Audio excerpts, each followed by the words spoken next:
Olá, hoje nós vamos estudar os capítulos 19 a 21 do livro de Números. O capítulo 19 fala sobre leis purificadoras.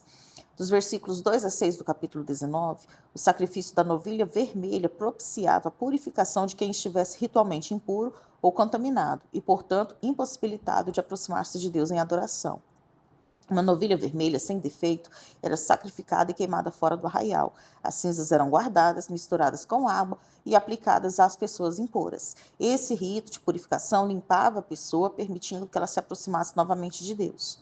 Dos versículos 7 a 10 do capítulo 19, o sacerdote, o assistente que queimava a novilha e o homem que recolhia e fazia a disposição das cinzas se tornavam impuros por tocar esta oferta de purificação, né? Por tocar as cinzas da novilha vermelha. Mas este estado de impureza era inferior ao causado por tocar um cadáver. As cinzas sozinhas geravam impureza, mas ao serem misturadas com água, tornavam-se um agente de purificação. Dos versículos 19 dos versículos 11 a 22 do capítulo 19, a impureza ritual por exposição aos mortos demandava uma oferta pelo pecado, que na verdade era uma oferta de purificação. Não realizar as purificações simbólicas do terceiro e do sétimo dia resultava no banimento da comunidade ou em morte. A contaminação poderia ocorrer por várias situações, como, por exemplo, em primeiro, estar dentro ou entrar em uma tenda onde alguém tivesse acabado de morrer. Segundo, contato com mortos em batalha ou proximidade acidental. Terceiro, contato com sepulcro e restos mortais. O intervalo de 7 dias de impureza era a estação máxima para as pessoas tornadas impuras, por causa de diversas doenças graves. Outras formas de impureza, como o contato com a novilha vermelha, tornava a pessoa impura até o pôr do sol. A gravidade da impureza causada por tocar em um cadáver é evidenciada por três coisas. 1. Pelas lavagens rituais feitas ao terceiro e sétimo dia. 2. Pela possibilidade de contaminação do santuário à distância, se permanecesse sem purificação. E terceiro, a potencialidade de ser eliminado da comunidade. Nas futuras gerações, esta oferta e o ritual de purificação, de exposição a cadáveres, não seria apenas para esse uso, mas se tornaria aceitável para a purificação de outras formas de impureza. Agora vamos falar sobre o capítulo 20. O capítulo 20 fala sobre as mortes de Miriam e Arão e da tentativa de passagem dos israelitas por Edom.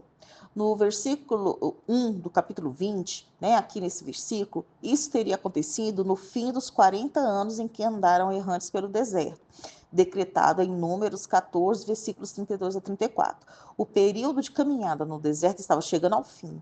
Todos os indivíduos com menos de 40 ou mesmo de 50 pertenciam, na realidade, a uma nova geração, prestes a iniciar a fase seguinte do plano de Deus, a entrada em Canaã e a conquista da terra prometida. E aqui Miriam faleceu e foi sepultada no deserto de Cádiz. Dos versículos 2 a 5 do capítulo 20, a água era a maior necessidade em uma viagem pelo deserto e foi constante objeto de reclamação dos israelitas desde a saída do Egito. Aqui Moisés e Arão acabaram de perder a irmã e já estavam líderes idosos e enfrentaram murmuradores reclamando sobre água. No versículo 8 do capítulo 20, o bordão mencionado aqui provavelmente era o bordão de Arão,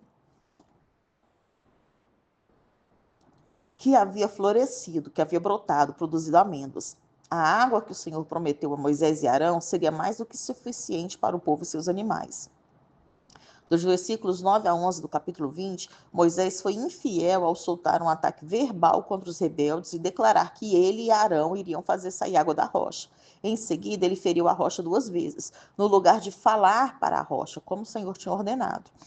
Versículo 12 do capítulo 20. A palavra de condenação divina foi dirigida tanto a Moisés quanto a Arão, pois Arão tinha acompanhado Moisés e estava envolvido na precipitação do ato de seu irmão. O ministério de ambos estava chegando ao fim. Versículo 14 do capítulo 20, Moisés enviou mensageiro ao rei de Edom, dizendo que Israel era seu irmão, pelo fato dos edomitas serem descendentes de Esaú e os israelitas serem descendentes de Jacó, que teve seu nome mudado para Israel. Versículo 17 do capítulo 20. O pedido de Moisés incluía especificações acerca da maneira como os israelitas respeitariam o domínio edomita, caso lhes fosse concedida a passagem. A descrição sazonal indica que era primavera, quando os campos de cereais já estavam ou quase estavam no período da colheita. Portanto, era importante garantir aos edomitas que suas colheitas não seriam pisoteadas nem comidas.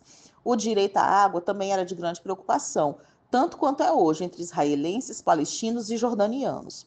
Os israelitas supostamente trariam seu suprimento de água de Cádiz durante a breve passagem de talvez 2 dias pelas montanhas de Edom. Dos versículos 19 a 21 do capítulo 20, a tentativa de Moisés de uma correspondência diplomática levou a estipulações alternativas, como, por exemplo, pagar pela travessia segura. A resposta áspera de Edom gerou amargura entre Israel e Edom por vários séculos.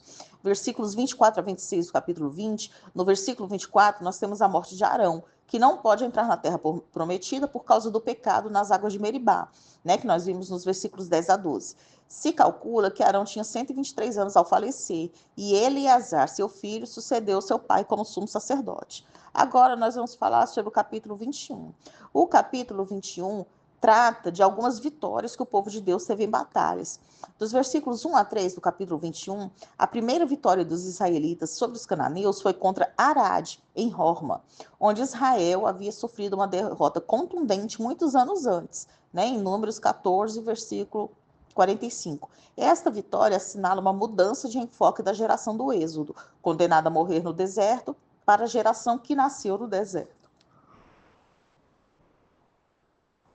Dos versículos 4 a 9 do capítulo 21.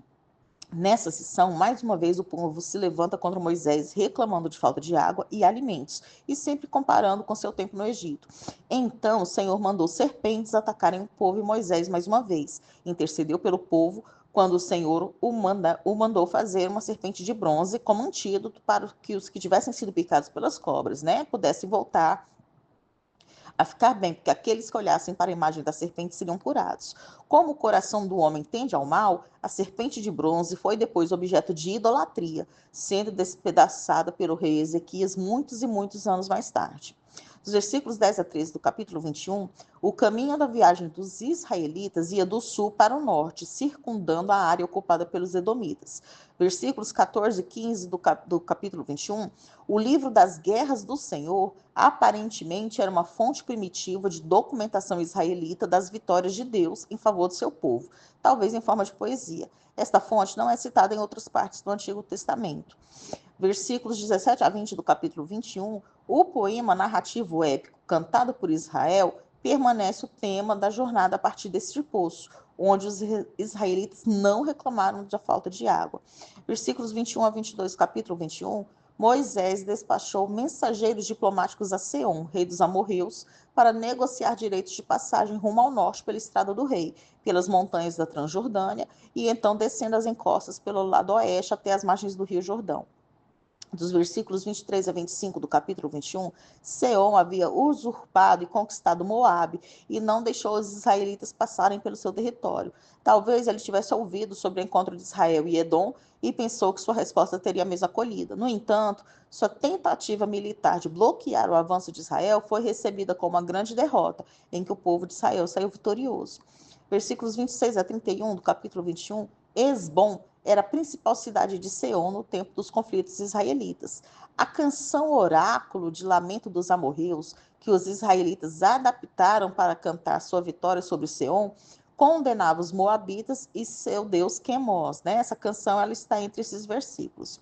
Dos versículos 33 a 35 do capítulo 21, Bazã é o nome do território que fica ao norte do território dos amorreus, que veio a ser conquistado pelos israelitas e que mais tarde seria a parte mais preciosa da porção de Gade e da tribo de Ruben.